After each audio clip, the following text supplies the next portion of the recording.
I'm Jackie, and today is day one of the Brian Walshe trial. I'm going to give you my daily recap. If you don't know me, I'm a mom to four. I followed the Karen Reed 2 trials, and since then I have had my 4th baby and moved to a new house. I'd love to share daily recaps. I watch every minute of the courtroom on YouTube, and I just want to share what's going on. I don't have any legal experience. I'm not in the criminal justice field. I just have general interest. If you're not familiar with this case, you're going to catch up pretty quickly because this is going to be about a 3 to 4 week trial, a lot of information jam-packed in. Brian Walshe is a father to 3, and he is the husband of Anna Walshe. She was reported missing on January 4th, 2023, and he is being charged with first-degree murder for her murder. This is just wild, lots of crazy evidence is going to come into play. Seems like the prosecution has the strong hand in this based on some of the pre-trial motions that I've read and listened to, but it's going to be really interesting to hear what the defense is going to come up with. A couple weeks ago, Brian Walshe actually pled guilty to 2 of the lesser charges that he had. That was moving a dismembered body, something along those lines, and lying it to investigators. So a lot of people are trying to figure out, okay, what was the play with pleading guilty to both of those charges, but it's taken those off the table. So now a jury of 9 women and 7 men are just going to determine if he is guilty or not of first-degree murder. This also means that he has confirmed that he did dismember or move her body. So he was there when she was dead, and he did something to her body. So she is dead. Her full body has never been recovered. And a long time ago, a lot of people were saying, okay, without a body, how can he be found guilty? So it's gonna get interesting. I also really like the judge in this case. Her name is Judge Diane Frenier, I think is her last name. It's Freniere. And she seems amazing, and I already like what I see with her. We opened up today with the prosecution's opening statements. They were done by the assistant district attorney out of Norfolk County. His name is Greg Connor, and I personally thought his opening statements went really well. I could follow the timeline perfectly. I have watched some of the pre-trial stuff, but not everything, and I don't know all of the names of all the players, and I did feel like he did a big name drop in the beginning. There were so many different names thrown at you, but it was pretty easy for me to follow, so I can imagine that the jury felt the same way. We do learn some new things with the opening statements. We learned that Anna Walshe's DNA was found on the hacksaw. It was found on the hatchet. And we also learned that Anna was having an affair. This can contribute to the motive, and that's what they are going to allege. But Brian Walshe, we hear later on in some interviews that he didn't think there was any affair going on. We will get into the whole timeline, but in the opening statements, he goes over the whole timeline. He goes over a ton of evidence that they are going to be admitting, a ton of different Google searches, places where Brian Walshe went shopping for supplies allegedly to clean up this murder scene. And there's a ton of information packed into the opening statements. I always recommend that if you listen to anything, it would be the opening statements by the prosecution and the defense. And then just you can get recaps, which is totally fine in between. The defense's opening statements are quite different. So because he pled guilty to these 2 charges a couple weeks ago, he is saying that yes, he did cut up her body. So how did she die? And that's the bomb that everyone wanted today. And the defense attorney, what's his name? Larry Tipton is defending Brian Walshe.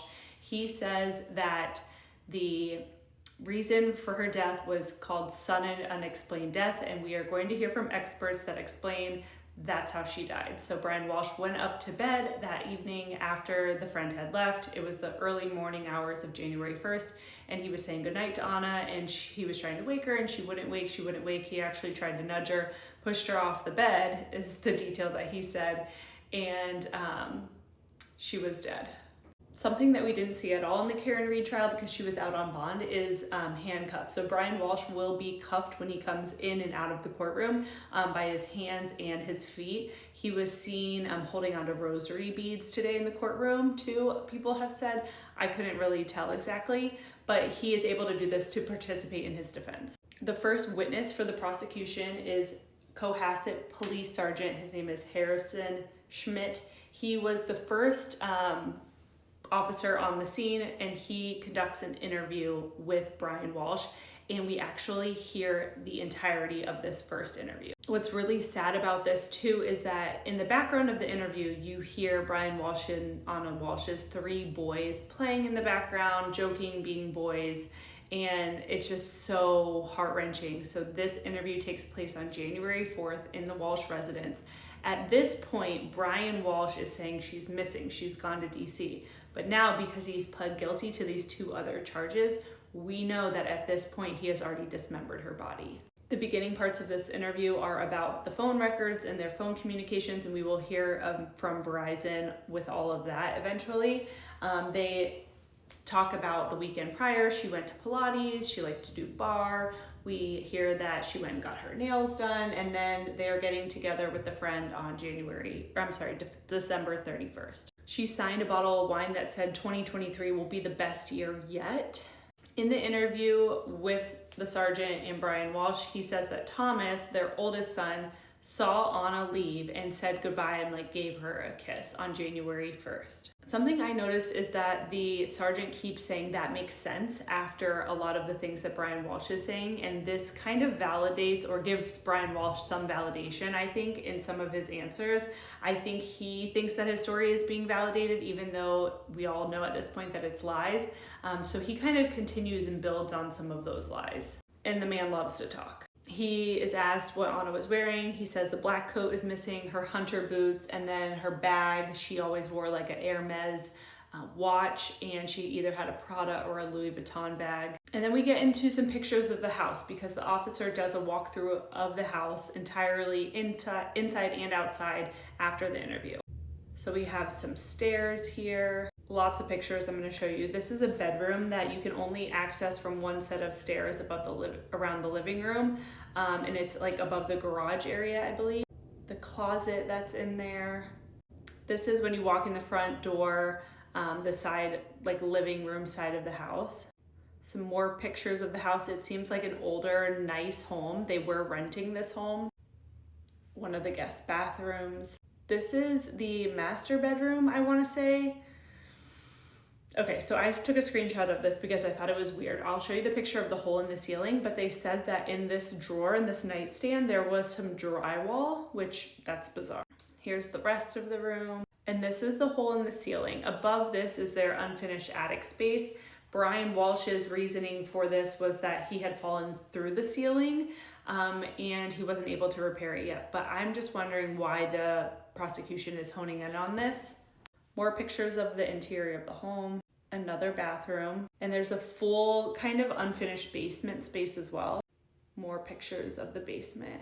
This is the backyard. There's a shed back there. There's some pictures of the shed, but there was nothing in there. And I would like to introduce you to the new ceiling fan that we're going to be staring at, okay? This is the picture that they showed in the beginning. That was the front of the house here with the front door. There's the living space that's here above the garage. That is only accessed on one side, I guess.